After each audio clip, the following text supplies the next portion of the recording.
নিষিদ্ধই থাকছে আওয়ামী লীগের কার্যক্রম, অনলাইন প্রচারণায়ও নিষেধাজ্ঞা, সন্ত্রাস বিরোধী আইনের সংশোধনী বিল পাস, জুলাই যোদ্ধাদের সুরক্ষা ও দায়মুক্তি দিল সংসদ। জুলাই গণঅভ্যুত্থানের প্রথম শহীদ আবু সাইদ হত্যা মামলার রায় আজ, সরাসরি সম্প্রচার করবে বিটিভি। আসামিদের সর্বোচ্চ শাস্তির আশা প্রসিকিউশনের। হাদির খুনিদের ফেরত দেবে দিল্লি, শেখ হাসিনাকেও হস্তান্তরের অনুরোধ ঢাকার। খলিলুর জয়শঙ্কর বৈঠক, দ্রুতই বাংলাদেশিদের জন্য ভারতীয় ভিসা সহজ করার আশ্বাস। বগুড়া ৬ ও শেরপুর ৩ আসনের উপনির্বাচনের ভোট গ্রহণ শুরু, কেন্দ্রে কেন্দ্রে আসছে ভোটাররা। নিরাপত্তা নিশ্চিতে তৎপর আইন শৃঙ্খলা রক্ষাকারী বাহিনী।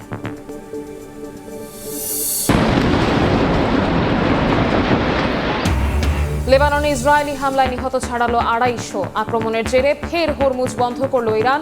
উত্তপ্ত পরিস্থিতির মধ্যে ইসলামাবাদে শনিবার তেহরান ওয়াশিংটন শান্তি আলোচনা।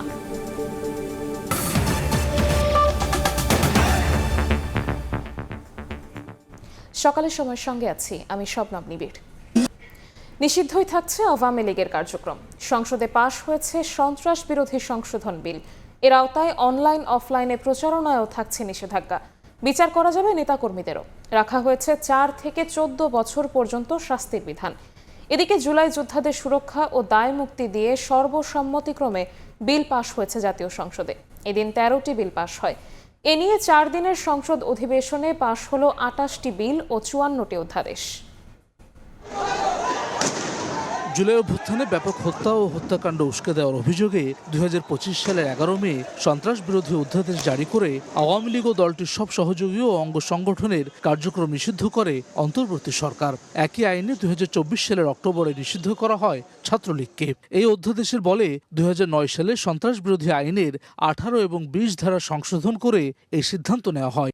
সন্ত্রাস বিরোধী আইন বুধবার সংসদের প্রথম অধিবেশনের ১১তম দিনে সন্ত্রাস বিরোধী সংশোধন বিল ২০২৬ উত্থাপন করেন স্বরাষ্ট্রমন্ত্রী সালাউদ্দিন আহমদ। এ সময় এই বিলকে সেনসিটিভ উল্লেখ করে আলোচনার জন্য সময় চান বিরোধী দলীয় নেতা। তবে স্পিকার জানান আপত্তির সময় পার হয় তার সম্ভব নয়। ৩-৪ মিনিট আগে হাতে পেয়েছি, তো এটা পুরো পড়তে পারি নাই, যেহেতু আইনটা অবশ্যই একটা সেনসিটিভ আইন। এ সময় স্বরাষ্ট্রমন্ত্রী জানান জামায়াত ও এনসিপির দাবির মুখে এই অধ্যাদেশ জারি করেছিল অন্তর্বর্তী সরকার। এটি তারই বিল। এই বিলটা হলো একটি গণহত্যাকারী সন্ত্রাসী সংগঠনের নিষিদ্ধকরণ সংক্রান্ত একটা অ্যামেন্ডমেন্ট। সন্ত্রাস বিরোধী সংশোধন বিল ২০২৬ মহান জাতীয় সংসদে উত্থাপিত আকারে পাশ করা হোক। এ সময় সর্বসম্মতভাবে বিলটি কণ্ঠভোটে পাশ হয়। যারা এই প্রস্তাবের পক্ষে আছেন তারা হ্যাঁ বলুন, যারা এই প্রস্তাবের বিপক্ষে আছেন তারা না বলুন। আমার মনে হয় হ্যাঁ জয়যুক্ত হয়েছে, হ্যাঁ জয়যুক্ত হয়েছে, হ্যাঁ জয়যুক্ত হয়েছে। অতএব সংসদে উত্থাপিত আকারে সন্ত্রাস বিরোধী সংশোধন বিল ২০২৬ সর্বসম্মতিক্রমে পাশ হলো। এদিন বিকেলে ৩:৩০টায় আবারও শুরু হয় অধিবেশন। এ সময় জুলাই গণঅভ্যুত্থানে অংশগ্রহণকারীদের সুরক্ষা ও দায় নির্ধারণের লক্ষ্যে প্রণীত জুলাই গণঅভ্যুত্থান সুরক্ষা ও দায় নির্ধারণ বিল ২০২৬ সংসদে পাশ হয়। জুলাই গণঅভ্যুত্থানে অংশগ্রহণকারীদের সুরক্ষা ও দায় নির্ধারণের লক্ষ্যে আনিত একটি বিল জুলাই গণঅভ্যুত্থান সুরক্ষা ও দায় নির্ধারণ বিল ২০২৬ মহান সংসদ উত্থাপনের জন্য অনুমতি প্রার্থনা করছি। এই ইনডেমনিটিটা জাতীয় মানবাধিকার কমিশনের উপরে নির্ভর করবে। এবার এই জাতীয় মানবাধিকার কমিশনের যে অধ্যাদেশ সেটা কিন্তু ইতিমধ্যে ল্যাপস করে দেওয়ার প্রস্তাব দেওয়া হয়েছে। পরে জাতির পিতার পরিবারের নিরাপত্তা রহিতকরণ বিল কণ্ঠভোটে পাশ হয়। হাসান ওয়ালি, সময় সংবাদ, ঢাকা। রংপুরের বেগম রোকেয়া বিশ্ববিদ্যালয়ের শিক্ষার্থী যে রক্তবহ জুলাইয়ে রাষ্ট্রীয় শক্তির সামনে দাঁড়িয়ে প্রতিবাদের প্রতীক হয়ে উঠেছিলেন, সেই আবু সাইদ হত্যা মামলার রায় আজ। দীর্ঘ শুনানি শেষে আসামিদের সর্বোচ্চ শাস্তির প্রত্যাশা প্রসিকিউশনের। ন্যায় বিচার চান আসামিপক্ষ। জুলাই গণ অভ্যুত্থানের প্রথম শহীদ আবু সাইদ হত্যা মামলায় আসামি করা হয় বেরবির VC Hasibur Rashid, Rangpur metropolitan police commissioner Moniruzzaman সহ ৩০ জনকে। বৃহস্পতিবার এই মামলার রায় ঘোষণা করতে যাচ্ছেন আন্তর্জাতিক অপরাধ ট্রাইব্যুনাল ২। রায় ঘোষণা বিটিভি ও ট্রাইব্যুনালের ফেসবুক পেজ থেকে সরাসরি সম্প্রচার করা হবে বলে জানানো হয়েছে। ছেলে হত্যায় জড়িতদের সর্বোচ্চ শাস্তির আশা আবু সাইদের পরিবার ও সহযোদ্ধাদের। ৯ তারিখে এটার রায় হবে, তা আমরা আশা করি যে আমরা ন্যায় বিচার পাবো। আমার মনচিত্ত হিসেবে ওদের ঘেরে যেন ফাঁসি কাস্টমে চলে হয়। আমরা মনে করি পুলিশ এই ঘটনায় একেবারে সরাসরিভাবে জড়িত এবং তাদেরই সর্বোচ্চ বিচার আমরা কামনা করতেছি। চিফ প্রসিকিউটর বলছেন, আসামিদের বিরুদ্ধে অভিযোগ প্রমাণে সক্ষম হয়েছেন তারা। রায়ের পরও নতুন করে কারো বিরুদ্ধে সম্পৃক্ততার প্রমাণ পেলে আইনি ব্যবস্থা নেওয়া হবে বলেও জানান তিনি। এই কেসেও যদি কোনো আসামি ওরকম বিচারের সম্মুখীন না হয়, কিন্তু পরবর্তীকালে যদি আমাদের কন্টিনিউয়াস আরও তো ইনভেস্টিগেশনগুলো আছে, বা পার্টিকুলার এই ঘটনাতেও আমরা যদি দেখি যে কোনো আসামির সম্পৃক্ততা আছে বা পর্যাপ্ত সাক্ষ্য প্রমাণ যদি পাওয়া যায়, আমরা ফর্মাল চার্জ আবার তার বিরুদ্ধেও দাখিল করতে পারবো। 30 জন আসামির বিরুদ্ধে যার যে ভূমিকা সেই অনুযায়ী এভিডেন্স তাদের বিরুদ্ধে ট্রাইব্যুনালে হয়েছে, এবং আমরা এটা প্রত্যাশা করি যার যে অপরাধ যেটুকুন যারা করেছে সেই অনুযায়ী তারা শাস্তি পাওয়ার যোগ্য। আসামি পক্ষের দাবি, মামলা প্রমাণ করতে ব্যর্থ হয়েছে prosecution. Radiographic test, x-ray examination এবং অন্যান্য সায়েন্টিফিক টেস্টের মাধ্যমে যেটা করা কথা ছিল তা করেনি, ফলে এটা ক্লিয়ার যে তার দেহে গুলি বা কার্তুজের কোনো অনুপরিমাণ অস্তিত্ব নাই। এই গ্রাউন্ডসগুলো দিয়ে লিখিতভাবে উপস্থাপন করে আর্গুমেন্ট করেছি, তাই আমাদের প্রত্যাশা হলো এই 3 জন আসামি বেকসুর খালাস পাইবেন। আবু সাইদ হত্যা মামলায় 6 আসামি কারাগারে থাকলেও বেরোবির ভিসি হাসিবুর রশিদ সহ 24 জন আসামি পলাতক রয়েছেন। সাবরিনা মজুমদার, সময় সংবাদ, ঢাকা। এই মুহূর্তে আন্তর্জাতিক অপরাধ ট্রাইব্যুনালে আছেন সহকর্মী সাবরিনা মজুমদার, সরাসরি যাচ্ছি তার কাছে। সাবরিনা, জুলাই গণঅভ্যুত্থানের প্রথম শহীদ আবু সাইদ হত্যা মামলার রায় আজকে ঘোষণা হবে আন্তর্জাতিক অপরাধ ট্রাইব্যুনাল 2। এবং যদি এই মামলাটির প্রেক্ষাপট সম্পর্কে একটু বলি, 2024 সালের 16 জুলাই রংপুরের বেগম রোকেয়া বিশ্ববিদ্যালয়ের যে ছাত্র আবু সাইদ, তিনি হচ্ছে ছাত্র আন্দোলনের সময় যখন ঠিক 16 জুলাইয়ের দিন দুপুর 2:17 যখন তাকে গুলি করা হয় এবং তার হত্যার মাধ্যমে কিন্তু ছাত্র আন্দোলন আরও স্ফুলিঙ্গের মতো ছড়িয়ে পড়ে। এবং পরবর্তীতে যখন শেখ হাসিনা সরকার পতন হওয়ার পর যখন আন্তর্জাতিক অপরাধ ট্রাইব্যুনালে জুলাই গণঅভ্যুত্থানের যে মামলাগুলো সেই মামলাগুলো আসে, সেই প্রেক্ষিতে যে আবু সাইদ হত্যা মামলায় নিয়ে হচ্ছে তার বাবা এবং ভাই আসে আন্তর্জাতিক অপরাধ ট্রাইব্যুনালে এবং তারা অভিযোগ দায়ের করে। এবং অভিযোগ দায়েরের পর এই বিচার 30 জুন 2025 সালে এই মামলাটির তদন্ত শেষ করে অভিযোগ নেওয়া হয় এবং পরবর্তীতে এই মামলার সাক্ষ্য গ্রহণ হয়। এবং সাক্ষ্য গ্রহণে প্রথম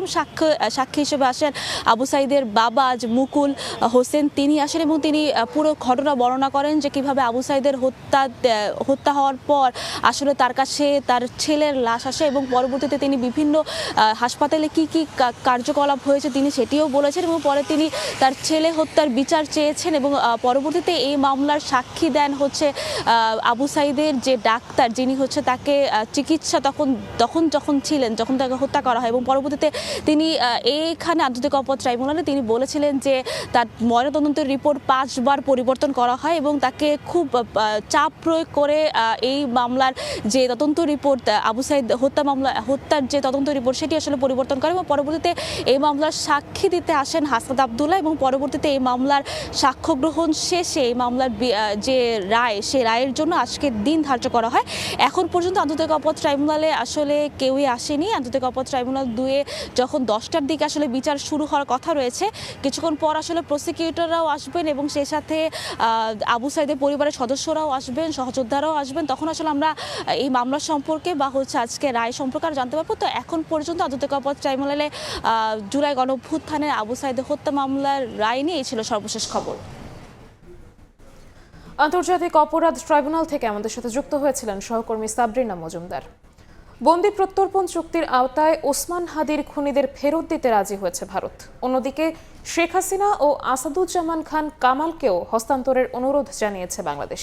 নয়াদিল্লিতে 2 দেশের পররাষ্ট্রমন্ত্রীর বৈঠকে দ্বিপক্ষীয় সম্পর্ক জোরদারে একমত হয়েছেন ডক্টর খলিলুর রহমান ও এস জয়শঙ্কর। আলোচনায় দ্রুতই বাংলাদেশিদের জন্য ভারতীয় ভিসা সহজ করার আশ্বাস মিলেছে।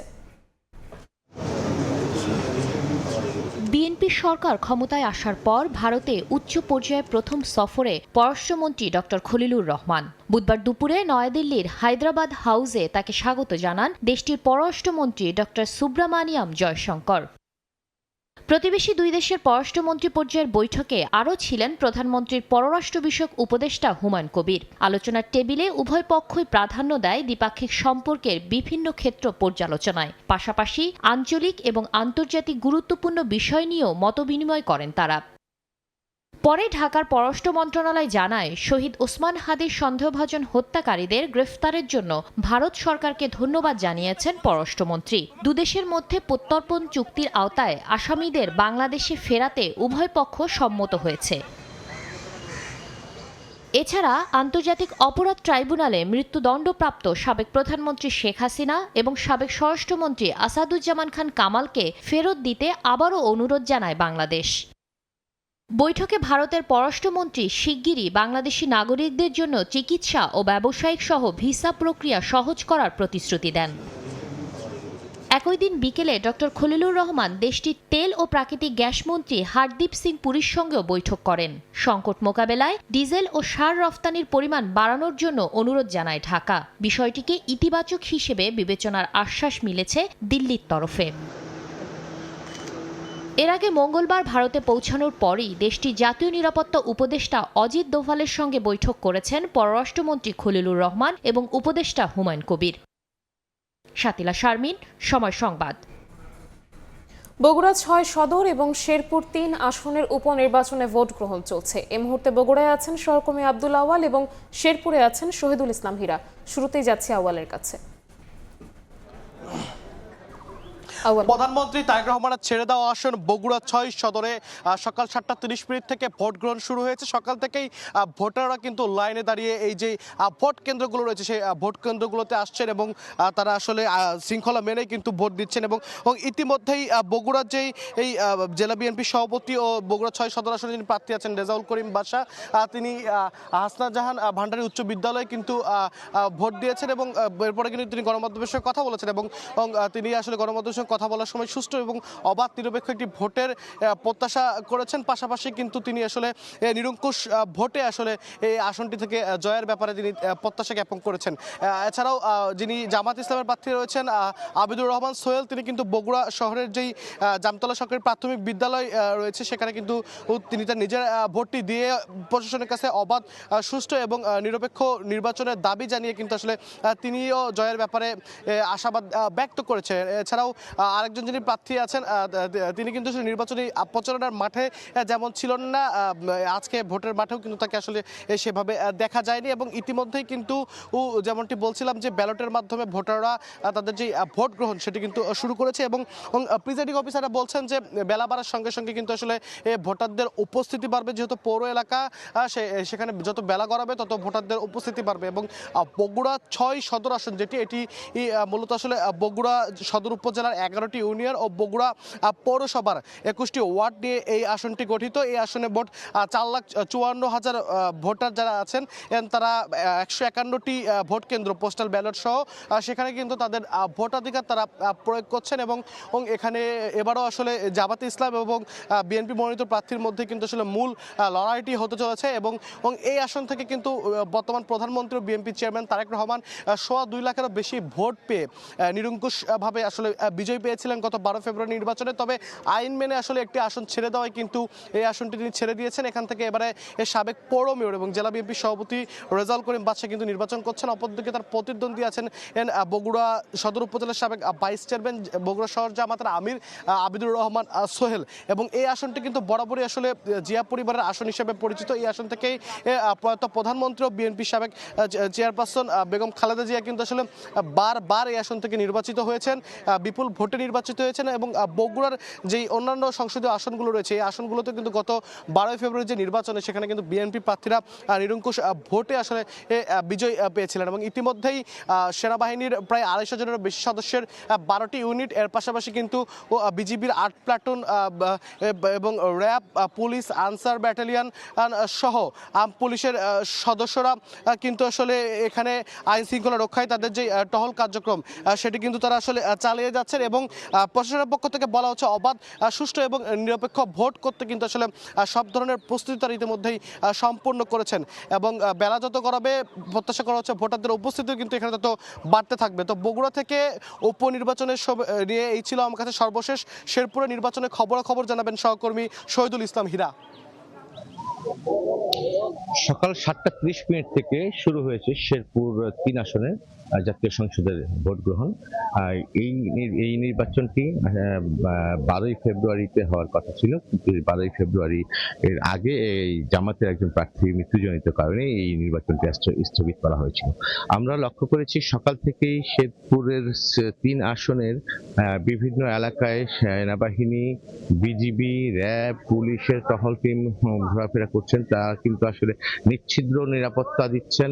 তা আমরা পুলিশ কর্মকর্তাদের সাথে কথা বলেছি, তারা আমাকে জানিয়েছেন শেরপুর 3 আসনের ভোটকে সুষ্ঠু, অবাধ এবং নিরপেক্ষ করার স্বার্থে কিন্তু তারা যা যা করা প্রয়োজন তাই করছেন। তারা এই সকাল থেকে আমরা লক্ষ্য করেছি 7:30 আগে থেকে কিন্তু আসলে ভোটাররা লাইন ধরে কিন্তু সুশৃঙ্খলভাবে ভোট দিচ্ছেন এবং ভোট যারা গ্রহণ করছেন তারা কিন্তু সুশৃঙ্খলভাবে ভোট গ্রহণ করছেন। আমরা লক্ষ্য করেছি প্রত্যেকটি কেন্দ্রে কিন্তু আসলে সিসি ক্যামেরা লাগানো হয়েছে। যতগুলো কক্ষ রয়েছে প্রত্যেকটি কক্ষে সিসি ক্যামেরা লাগানো রয়েছে, এমনকি বাহিরেও বেশ কয়েকটি করে সিসি ক্যামেরা লাগানো হয়েছে। অর্থাৎ ভোটকে সুষ্ঠু এবং নিরপেক্ষ করার জন্য যতটা নিরাপত্তা ব্যবস্থা গ্রহণ করা দরকার কর্তৃপক্ষ কিন্তু আসলে ততটা নিরাপত্তা ব্যবস্থা গ্রহণ করেছেন।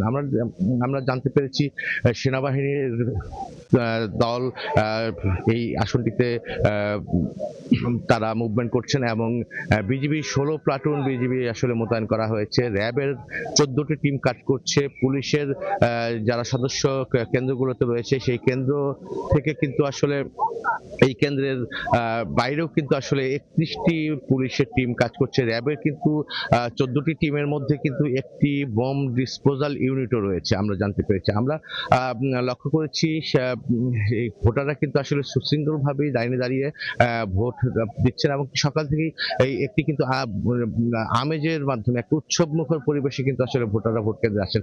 ভোটাররা আমরা বেশ কয়েকজন ভোটারের সাথে কথা বলছি, তারা কিন্তু আমাদেরকে জানিয়েছেন গত 17-18 বছর কিন্তু আসলে ভোটাররা তাদের পছন্দ মতো প্রার্থীকে ভোট দিতে পারেনি নানা কারণে।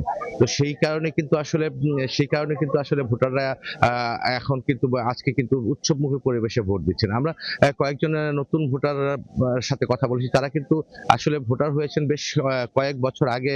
ভোটার হলেও কিন্তু তারা কখনো নিজেদের ভোট নিজেরা প্রদান করতে পারেনি। তারা কিন্তু খুব আনন্দের সাথে ভোট কেন্দ্রে আসছেন এবং ভোট প্রদান করছেন। একটা বিষয় আমি আপনাকে জানিয়ে রাখি, শেরপুরে কিন্তু আসলে মূলত বিএনপি এবং জামায়াত প্রার্থীর মধ্যে কিন্তু মূলত আসলে প্রতিদ্বন্দ্বিতা হবে এটা আমরা ভোটারদের সাথে কথা বলে আমরা জানতে পেরেছি। তো শেরপুর 3 আসনের নির্বাচন নিয়ে এই ছিল আমার কাছে সর্বশেষ তথ্য। উপনির্বাচনের খবর জানতে আমরা সরাসরি যুক্ত হয়েছিলাম শেরপুরে, তার আগে ছিলাম বগুড়ায়। সকালের সময় আরও থাকছে সাবেক এমডি আব্দুস সালামের মদদেই বড় বড় ঋণ জালিয়াতি হয় জনতা ব্যাংকে। 8 মামলায় যোগসাজশ পেয়েছে দুদক।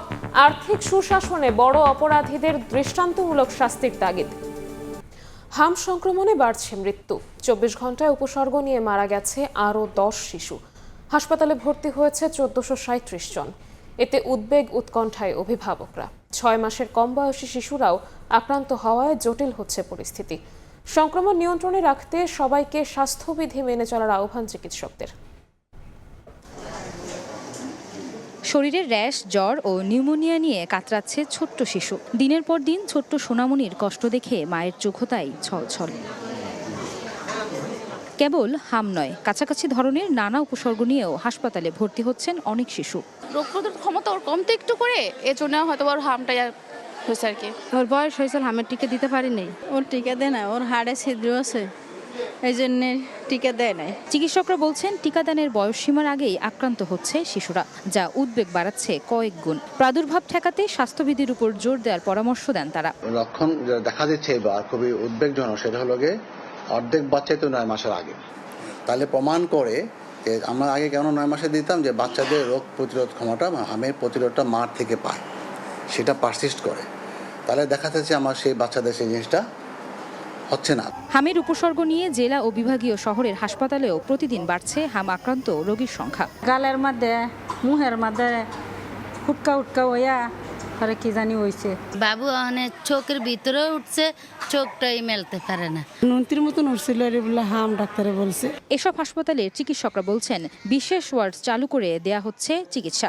হামের রোগীদের জন্য বিশেষ কর্নার চালু আছে। এখানে যে সমস্ত হামের রোগীরা আসে তাদেরকে আমরা আইসোলেশন করে থাকি যেন অন্যান্য বাচ্চারা, সুস্থ বাচ্চারা আক্রান্ত না হয় হামে। আতঙ্কিত না হয়ে সঠিক সময়ে চিকিৎসকের কাছে নিয়ে যাওয়া এবং টিকা দেওয়ার পরামর্শ চিকিৎসকদের। আয়েশা সিদ্দিক, সামিয়া, সময় সংবাদ, ঢাকা। জনতা ব্যাংকের শীর্ষ পদে থেকে পাহাড় সমান অর্থ আত্মসাতের অভিযোগ উঠেছে সাবেক এমডি আব্দুস সালাম আজাদের বিরুদ্ধে। দুদকের অনুসন্ধানে 4,000 কোটি টাকার বেশি ঋণ জালিয়াতির তথ্য মিলেছে। সম্প্রতি এই জালিয়াতি মামলায় আদালতে হাজিরা দিলে তাকে জেল হাজতে পাঠানো হয়।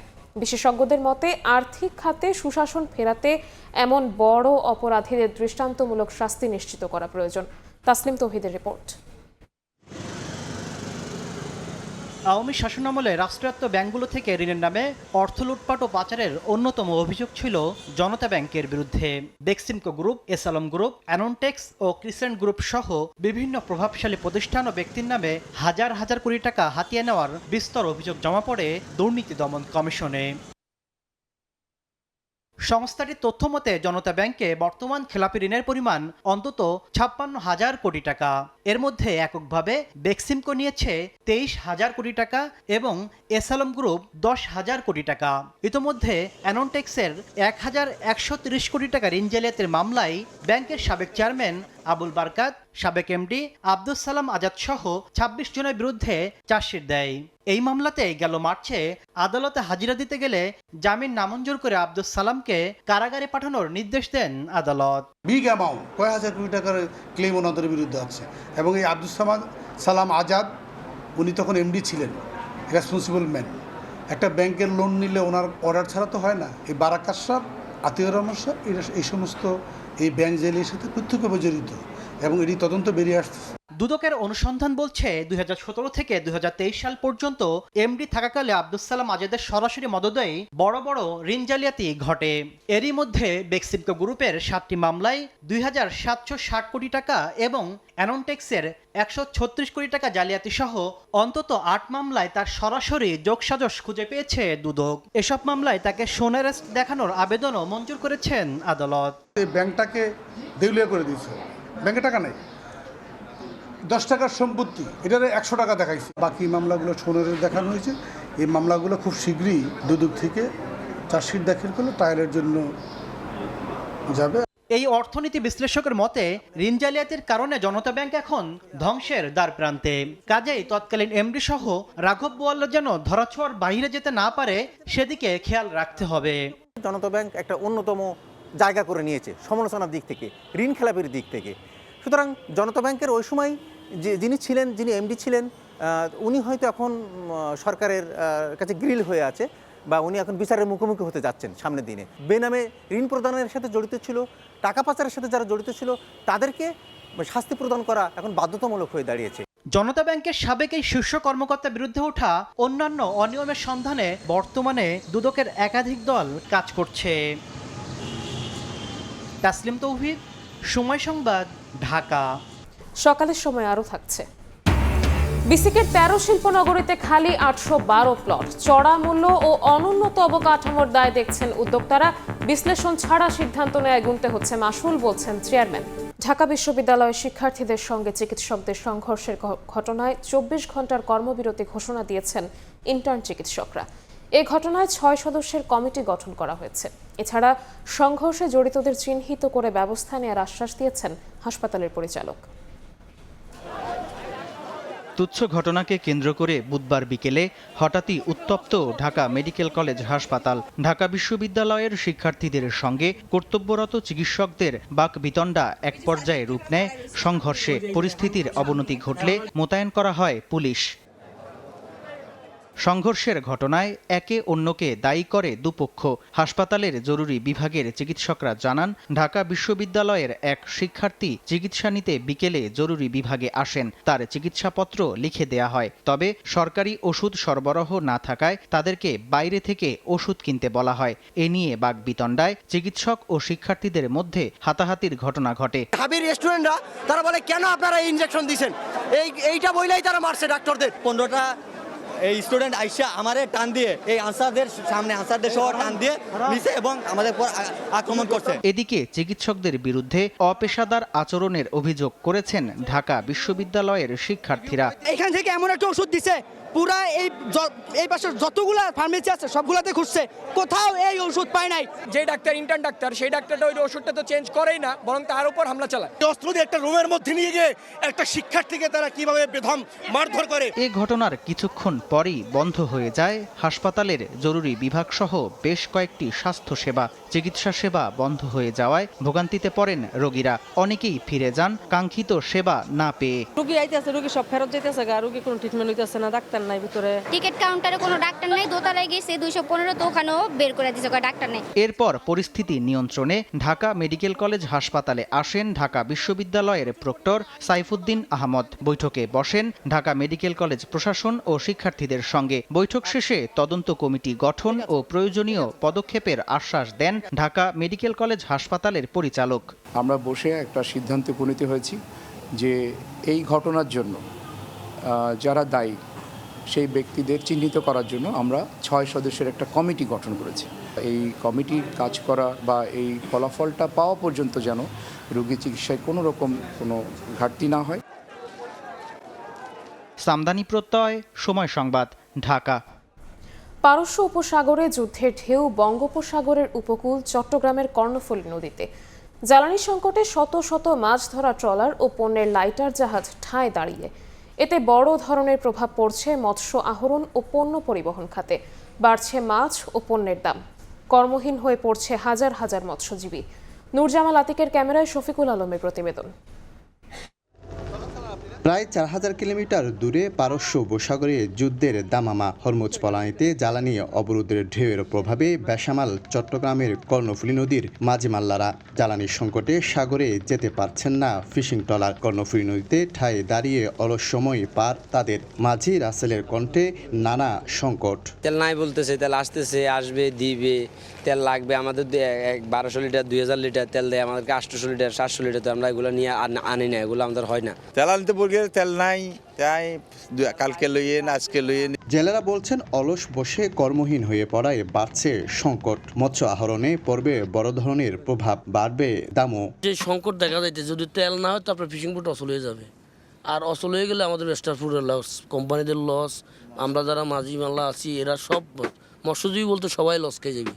বৃহৎ মৎস্য অবতরণ কেন্দ্র চট্টগ্রামের ফিশারি ঘাটেও প্রভাব পড়েছে। আড়ত ও গদিতে তৈরি হয়েছে মাছের সংকট। তবে সংকট এড়িয়ে ভিন্ন সুর বোট মালিকের মুখে। এখন সাশ্রয় মাছটা অনেক বেশি, আমরা বিদেশে রপ্তানি করতে আছি, আমরা বিদেশ থেকে মাছ আনতে আছি না। এখন আমাদের রপ্তানিটা বাড়ি গেছে, আমদানিটা কমে গেছে। মধ্যপ্রাচ্যে যুদ্ধের প্রভাব শুধু মাছ ধরা ট্রলারে নয়, পড়ছে পণ্য পরিবহনে। বড় জাহাজ থেকে তেল সংকটে পণ্য আনতে পারছে না লাইটারের জাহাজগুলো। চট্টগ্রাম বন্দরের বহির্নোঙরে মাদার ভেসেল থেকে ভোগ্যপণ্য, শিল্পের কাঁচামাল সহ নানা পণ্য খালাস করে হাজার হাজার লাইটারের জাহাজ। জ্বালানি সংকটে বন্ধ অধিকাংশ।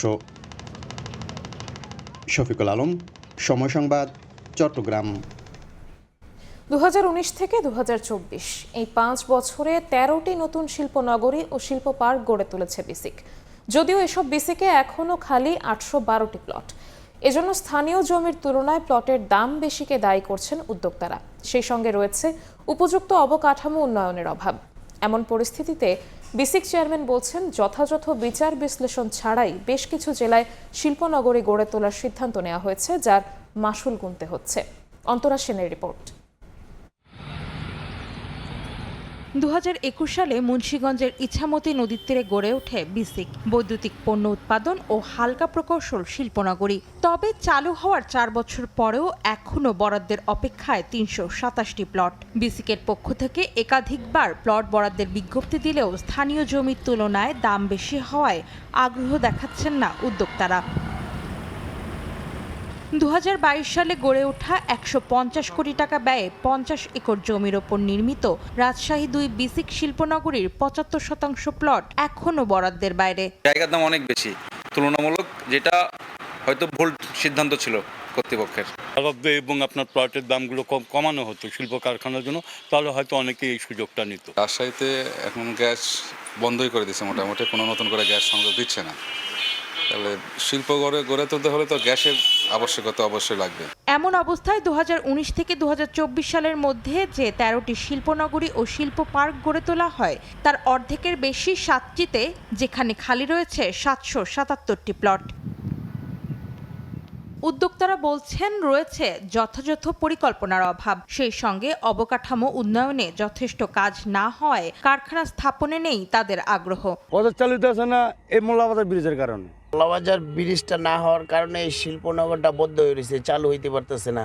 এ বিষয়ে বিসিক চেয়ারম্যান বলেন, দেশের সব জায়গা শিল্প বান্ধব নয়, আবার সব জায়গায় বিচার বিশ্লেষণ করে শিল্পনগরী স্থাপনের সিদ্ধান্তও নেওয়া হয়নি। তারপরও উদ্যোক্তা টানতে সব ধরনের চেষ্টা চালানো হচ্ছে বলে জানান তিনি। শিল্পনগরী যখন স্থাপন করে থাকি, অনেক সময় আমাদের সেই নির্বাচিত জনপ্রতিনিধি থাকেন বা ওনারা শিল্পনগরী স্থাপনের বিষয় নিয়ে মানুষের একটা কমন একটা চাহিদা থাকে।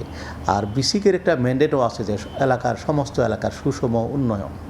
কারণ সুষম উন্নয়ন করার চাহিদার প্রেক্ষিতে বা দাবির পরিপ্রেক্ষিতে অনেক জায়গায় শিল্পনগরী স্থাপন করা হয়, কিন্তু বাস্তবে সেখানে সেই শিল্পের কারখানা স্থাপন করার মতো উপযোগী উদ্যোক্তা সেখানে পাওয়া যায় না। তবে বিসিকের সব সুযোগ সুবিধা নিশ্চিতে বেশ কিছু মন্ত্রণালয়কে একসঙ্গে কাজ করতে হবে বলেও জানান তিনি।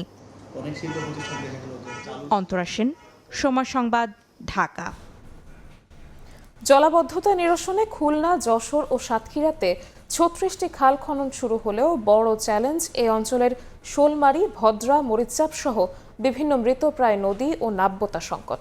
তাই খাল খননের পাশাপাশি নদীগুলো পুনঃখননের কার্যক্রমের দাবি সংশ্লিষ্টদের।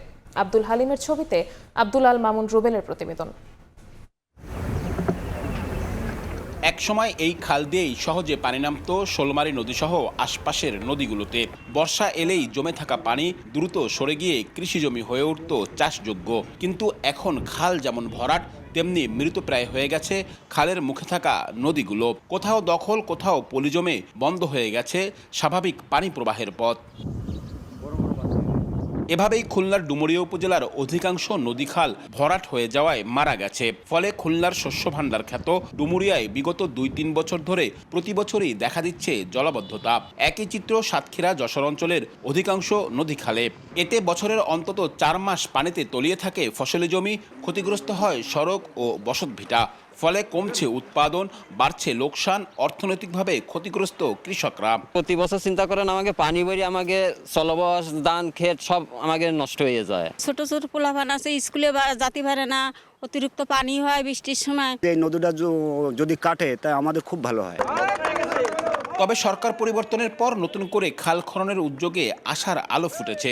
সম্প্রতি 4টি আলাদা প্রকল্পে খুলনা, যশোর, সাতক্ষীরা ও নড়াইলে 36টি খাল খননের উদ্যোগ নিয়েছে পানি উন্নয়ন বোর্ড। 2 বছর মেয়াদী এই প্রকল্পে মোট 153 কিলোমিটার খাল খনন করা হবে। খাল খনন শুরু হলেও মৃতপ্রায় এসব নদী রয়ে গেছে উপেক্ষিত। দক্ষিণাঞ্চলের মৃতপ্রায় 22 নদীর এমন করুণ চিত্র সেবার তাই দিচ্ছে। সমন্বিত হবে খাল ও নদী খননের মাধ্যমে সংযোগ পুনরুদ্ধার করা না গেলে পরিস্থিতি আরও অবনতির আশঙ্কা বিশেষজ্ঞদের। খাল খননের পাশাপাশি নদীগুলো খনন করে এবং সেটারে পুনরুজ্জীবিত করে তাকে নাব্য রাখার জন্য সাথে সাথে টিআরএম বাস্তবায়ন করতে হবে। পানি উন্নয়ন বোর্ড বলছে শোলমারি নদী ও খাল খনন সহ একাধিক চলমান প্রকল্প ও নতুন প্রকল্প রয়েছে। পর্যায়ক্রমে বাস্তবায়নে জলাবদ্ধতা সমস্যার স্থায়ী সমাধান সম্ভব হবে। 12.5 কিলোমিটার আমাদের ড্রেজিং মানে ক্যাপিটাল ড্রেজিং কাজ অন্তর্ভুক্ত আছে। আমরা এটা আশা করি যে আমরা সহসাই দ্রুততার সময়ের মধ্যে এই নদীটা আমরা পুনঃখনন কাজ বাস্তবায়ন করতে পারবো। খুলনা অঞ্চলের 36টি খাল খননে ব্যয় ধরা হয়েছে প্রায় 76 কোটি টাকা। আব্দুল্লাহ আল মামুন রুবেল, সময় সংবাদ, খুলনা। দখল দূষণে অস্তিত্ব সংকটে ঝিনাইদহের 12টি নদ নদী। অনেক স্থানে চর জেগে পরিণত হয়েছে পশুর চারণভূমিতে। নদী দখলমুক্ত ও খনন করে আগের অবস্থায় ফিরিয়ে আনার দাবি পরিবেশবিদদের। জেলা প্রশাসন বলছে ইতোমধ্যে দখলদারদের তালিকা প্রস্তুত করা হয়েছে। লোটাস রহমান সোহাগের রিপোর্ট, ছবি তুলেছেন রামিম খান। এক সময়ের প্রবাহমান নদী দখল দূষণে পরিণত হয়েছে খেলার মাঠ বা গবাদি পশুর চারণভূমিতে, অস্তিত্ব সংকটে জীববৈচিত্র্য। ঝিনাইদহ জেলা শহরের বুক ছিঁড়ে বয়ে যাওয়া নবগঙ্গা নদী দিয়ে চলাচল করত ছোট বড় নৌযান, ছিল স্বচ্ছ পানি, জীবন ও জীবিকা ছিল এই নদী কেন্দ্রিক। কিন্তু কালের বিবর্তনে দখলদারদের মহোৎসবে ভরাট হয়ে গেছে নদীর তলদেশ, জেগে উঠেছে বড় বড় চর। মানুষজন সব নদী শুকনো পেয়ে জায়গা রিজার্ভ করে নিচ্ছে। নদীর অবস্থা খুবই খারাপ, নদীটা সংস্কার করা দরকার।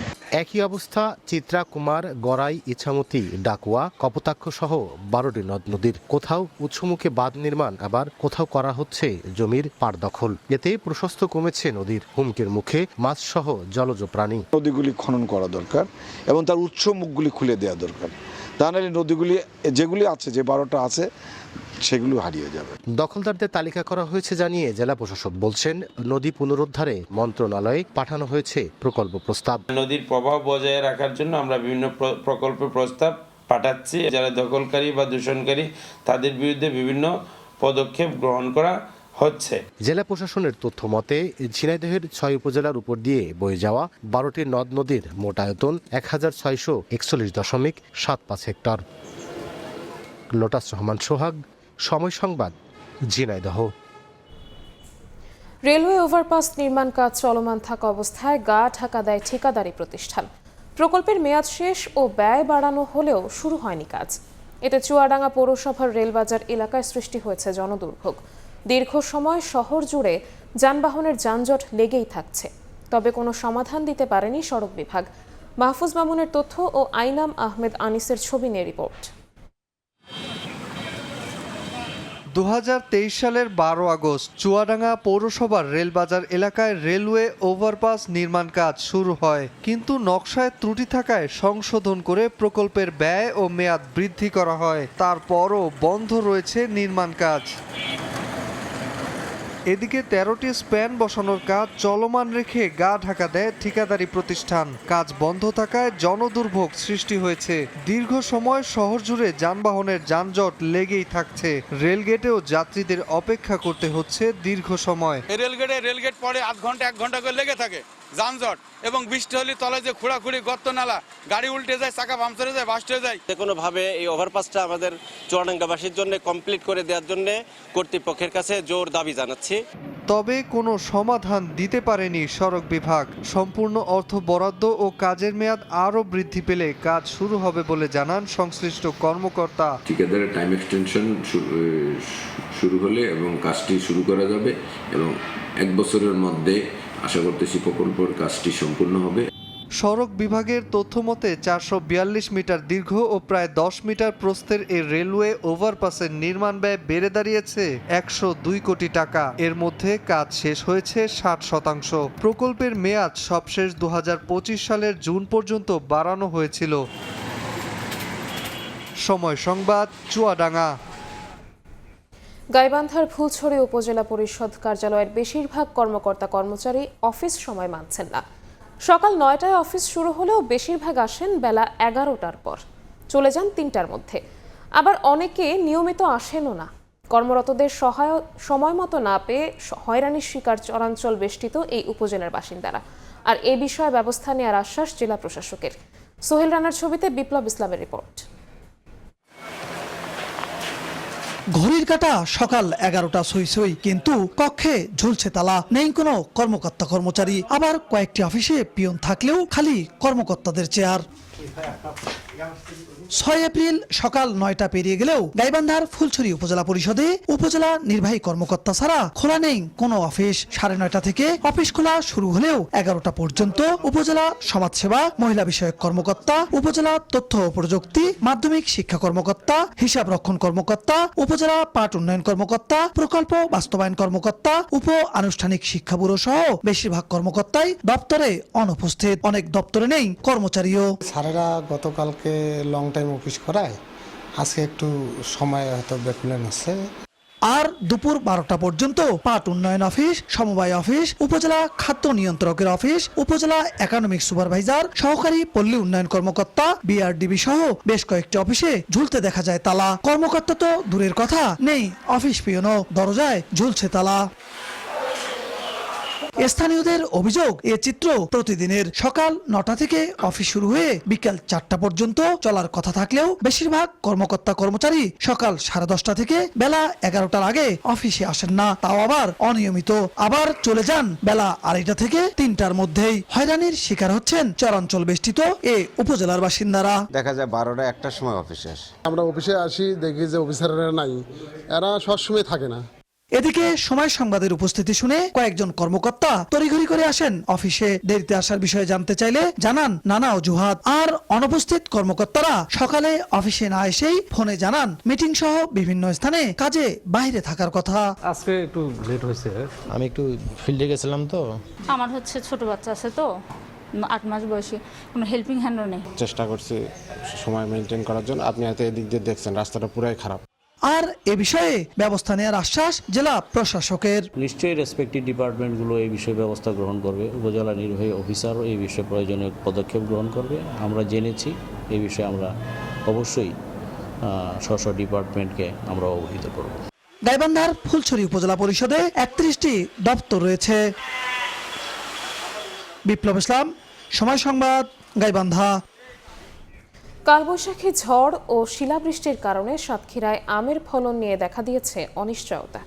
এতে ফলন বিপর্যয়ের পাশাপাশি লোকসানের আশঙ্কা বাগান মালিক ও ব্যবসায়ীদের। আর মুকুল ও গুটি ঝরা রোধে গাছে স্প্রে করার পরামর্শ কৃষি বিভাগের। মমতাজ আহমেদ বাপির পাঠানো তথ্য ও সাগর হোসেনের ছবি নিয়ে রিপোর্ট। চলতি মৌসুমে সাতক্ষীরার আম বাগানগুলোতে আশানুরূপ মুকুল এসেছে, অনেক গাছে গুটিও এসেছে। ভালো ফলনের আশা করছেন বাগান মালিক ও ব্যবসায়ীরা। তবে চলতি মাসে কালবৈশাখী ঝড় ও শিলাবৃষ্টির কারণে ফলন নিয়ে দেখা দিয়েছে অনিশ্চয়তা।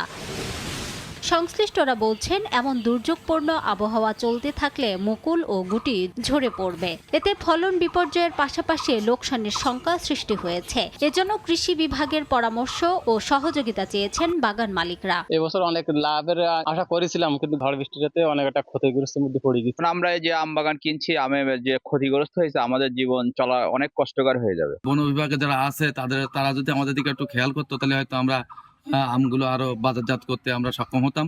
মুকুল ও গুটি ঝরা রোধে গাছে স্প্রে করার পরামর্শ কৃষি বিভাগের। যদি গাছের যত্ন নেই তাহলে আমাদের এই যে কালবৈশাখী ঝড় বন্য যে প্রাকৃতিক দুর্যোগগুলো আছে সেই দুর্যোগে আমাদের গাছগুলো ভালো থাকবে, সে পরামর্শ কৃষকদের দিয়ে যাচ্ছে। কৃষি বিভাগের তথ্য মতে চলতি মৌসুমে সাতক্ষীরায় 70,000 মেট্রিক টন আম উৎপাদনের লক্ষ্যমাত্রা ধরা হয়েছে। সময় সংবাদ, সাতক্ষীরা। লেবাননে ইসরায়েলি বিমান হামলায় 254 জন নিহত হয়েছেন, আহত 1000-এর বেশি। দেশটির রাজধানী সহ বিভিন্ন অঞ্চলে এই হামলা চালানো হয়। ইসরায়েলি প্রধানমন্ত্রী বেঞ্জামিন নেতানিয়াহু সাফ জানিয়েছেন, ইরানের সাথে যুদ্ধবিরতি হলেও হিজবুল্লাহর ওপর হামলা থামবে না। হোয়াইট হাউসও দাবি করেছে, ইরান যুক্তরাষ্ট্র যুদ্ধবিরতি চুক্তিতে লেবানন অন্তর্ভুক্ত নয়। এদিকে লেবাননে হামলার জেরে ইরান হরমুজ প্রণালী বন্ধ করেছে বলে জানিয়েছে দেশটির গণমাধ্যম।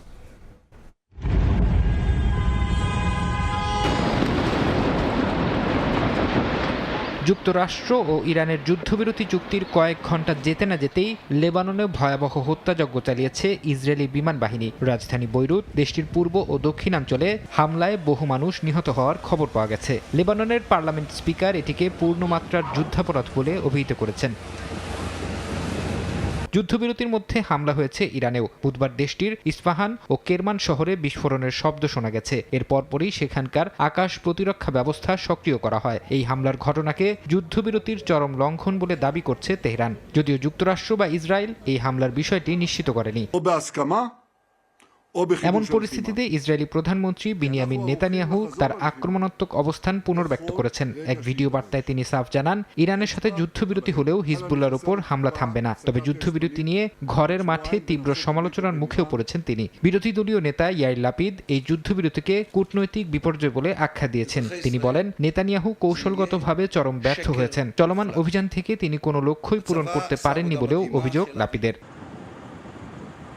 এদিকে লেবাননে ইসরায়েলি হামলার জেরে হরমুজ প্রণালী ইরান বন্ধ করে দিয়েছে বলে দাবি করেছে দেশটির গণমাধ্যম। একই সঙ্গে নেতানিয়াহুর হুঁশিয়ারির কড়া জবাব দিয়ে ইরানের বিপ্লবী গার্ড বাহিনী আইআরজিসি জানিয়েছে শত্রুরা সামান্য ভুল করলে তারা পূর্ণমাত্রার প্রতিক্রিয়ার জন্য প্রস্তুত। এদিকে ইরানের পররাষ্ট্রমন্ত্রী আব্বাস আরাকচি হুঁশিয়ারি দিয়ে বলেছেন, যুক্তরাষ্ট্রকে হয় পূর্ণ যুদ্ধবিরতি নয়তো ইসরায়েলের মাধ্যমে প্রক্সি যুদ্ধ যে কোনো একটি পথ বেছে নিতে হবে।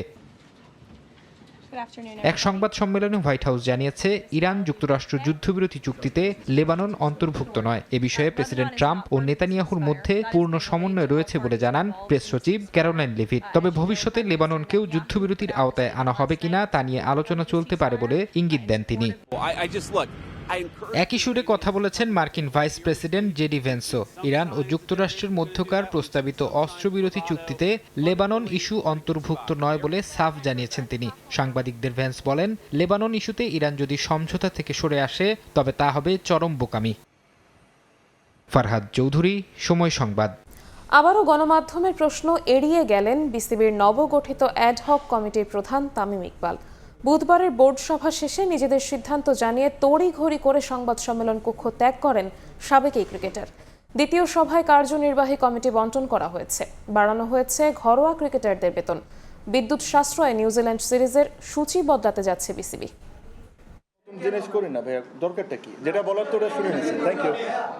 কেবল নামেই সংবাদ সম্মেলন, কাজের বেলায় এটা স্রেফ বিবৃতি পর্ব। নিজেদের সিদ্ধান্ত জানিয়েই তড়িঘড়ি করে সংবাদ সম্মেলন কক্ষ থেকে বেরিয়ে গেলেন তামিম ইকবাল। টানা দ্বিতীয় দিন এমন কাণ্ড বিসিবি অ্যাডহক কমিটি প্রধানের। সাংবাদিকদের অনুরোধ সত্ত্বেও কোনো প্রশ্ন করার সুযোগ দেননি। সংক্ষিপ্ত সংবাদ সম্মেলনে জানিয়ে দেয়া হয় বিভাগ বন্টনের হিসেব। ঘণ্টা দেড়েকের বৈঠকে 7 জন সশরীরে আর ভার্চুয়ালি যুক্ত হন 4 জন। তবে স্ট্যান্ডিং কমিটি বন্টনে এদিন ফাঁকা রাখা হয়েছে গুরুত্বপূর্ণ ক্রিকেট অপারেশনস বিভাগ। 24 ঘন্টারও কম সময়ের ব্যবধানে মুখপাত্রের দায়িত্ব ছেড়েছেন তানজিল চৌধুরী। উনি আমাকে পার্সোনালি একটু রিকোয়েস্ট করেছেন যে আমি হয়তোবা সবসময় সময় দিতে পারবো না, তো আমার জায়গায় যদি আরেকজনকে নিয়োগ করা হয়। ফিন্যান্স আর টেন্ডার অ্যান্ড পারচেস কমিটি নিয়ে আগ্রহ ছিল সবচেয়ে বেশি, যার কোনোটাই নিজের কাছে রাখেননি তামিম। আর্থিক হিসেব সামলাবেন ইসরাফিল খসরু, কেনাকাটার দায়িত্বে সায়েদ ইব্রাহিম আহমেদ, বিপিএল আর গেম ডেভেলপমেন্টে ফাহিম সিনহা, গ্রাউন্ডসের দায়িত্বে রফিকুল ইসলাম বাবু। সিদ্ধান্ত এসেছে ঘরোয়া ক্রিকেটের বেতন কাঠামো নিয়ে। নারী আর পুরুষ দুই বিভাগেই পারিশ্রমিক বাড়ানো হয়েছে উল্লেখযোগ্য হারে। ফার্স্ট ক্লাস ক্রিকেটারদের বেতন বাড়ছে। এনসিএল লঙ্গার ভার্সনের ম্যাচ ফি 70,000 থেকে বেড়ে 1 লাখ টাকা করার সিদ্ধান্ত। বেতন বাড়ছে জাতীয় দলের বাইরে থাকা 35 নারী ক্রিকেটারদেরও। পুরুষদের মতো তাদেরও ম্যাচ ফি বাড়িয়েছেন তামিম ইকবাল। এদিকে দ্রুতই অচল অবস্থা কাটতে যাচ্ছে ঘরোয়া ক্রিকেটের। ঢাকা লিগের ক্লাবগুলোর সঙ্গে আলোচনা করে দ্রুতই মাঠে ক্রিকেট ফেরানোর প্রত্যাশা জানিয়েছেন তামিম ইকবাল। ইমিডিয়েটলি প্রত্যেকটা টিমের সাথে বসবো। সাব্বির মিথুন, সময় সংবাদ, ঢাকা। অ্যাডহক কমিটির 3 মাস সময়কালে সাকিব আল হাসান ইস্যুতে মাথা ঘামানো উচিত হবে না। এর চেয়ে সুষ্ঠু নির্বাচন প্রক্রিয়ার দিকে মনোযোগী হওয়া উচিত তামিম ইকবালের। তবে নিজেরা নির্বাচন করতে চাইলে কমিটি থেকে পদত্যাগ করে নেওয়াই ভালো হবে বলে মনে করেন ক্রিকেট বোর্ডের সাবেক পরিচালক খন্দকার জামিল উদ্দিন। কমিটির 4 সদস্যের রাজনৈতিক সংশ্লিষ্টতা থাকলেও ক্রিকেট বোর্ড চালাতে তা কোনো বাধা নয় বলেই মনে করেন তিনি। ঐতিহ্যগতভাবেই এই উপমহাদেশে এরকম হয়ে আসছে বলে মনে করেন Jamil Uddin. Aminul Islam Bulbul, caught and bowled by Tamim Iqbal.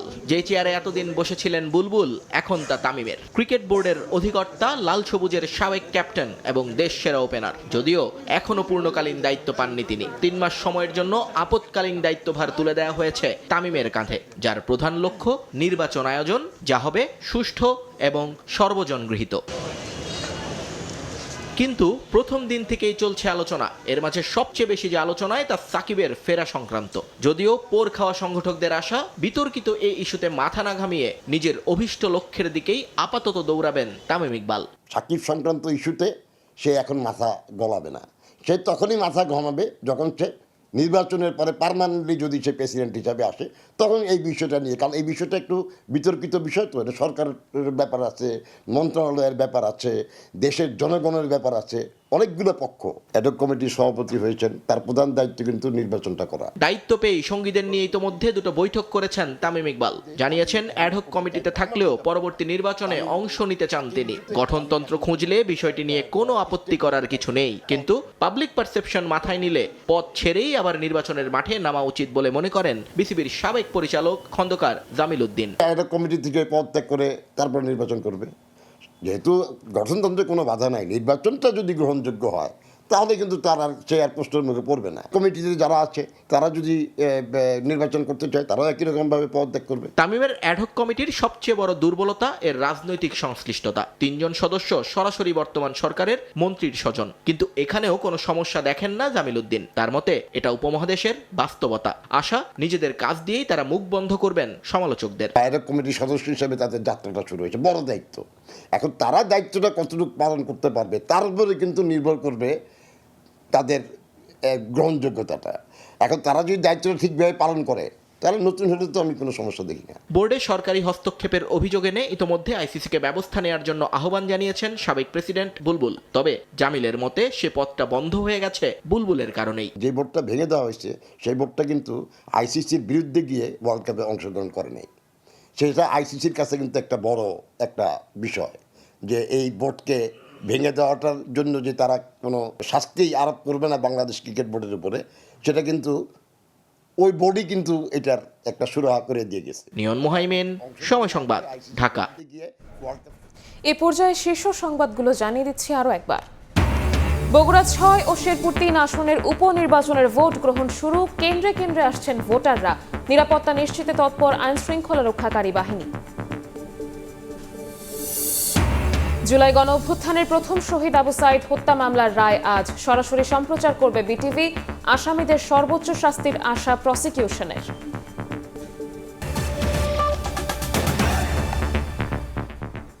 এ ছিল সকালের সময়। এরপর আন্তর্জাতিক সময়ের সঙ্গে থাকবেন সহকর্মী অর্জিতা শাহজিন। ধন্যবাদ নিবিড়। আন্তর্জাতিক সময় নিয়ে আসছি কিছুক্ষণ পর, সঙ্গে থাকুন সময়ের।